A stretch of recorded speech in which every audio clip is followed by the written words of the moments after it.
In today's video, I'm going to teach you how to integrate WhatsApp in Monday.com.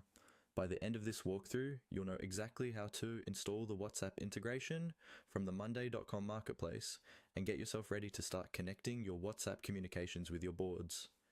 Let's start right inside your Monday.com account. At the top of your workspace, look for the marketplace icon. This is usually located in the main navigation bar at the top of the screen. It may look like a small grid or a shopping bag, depending on the current design, and it's where you can browse and install apps that extend Monday.com's functionality. Go ahead and click that marketplace icon to open the marketplace window. Once the marketplace is open, you'll see a search bar near the top. Click into that search field and type WhatsApp. Don't worry if you accidentally misspell it slightly. The marketplace search is usually smart enough to still show you the relevant apps. Give it a second to load the results, and you should start seeing apps related to WhatsApp appear below the search bar. From the search results, look for the app called WhatsApp Integrator, or a very similar name. This is the app that will allow your Monday.com account to connect with WhatsApp so you can send and receive messages directly from your boards or through automations. When you see it in the list, click on the WhatsApp Integrator app to open its details page.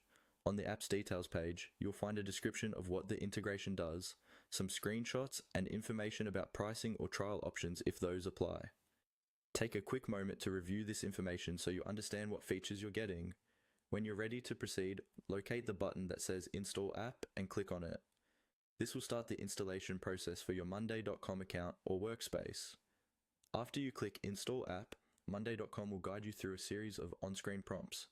These prompts can include confirming which workspace or boards you want the app to have access to, granting permissions, and in some cases, connecting or authenticating with your WhatsApp or related service provider. Carefully read each prompt as you go and click the appropriate confirmation or continue buttons. If you see any permission requests, make sure you're comfortable with the level of access being granted before you accept. Once you've followed all of the on-screen steps, the WhatsApp integration will be installed in your Monday.com account and ready for configuration according to your workflow.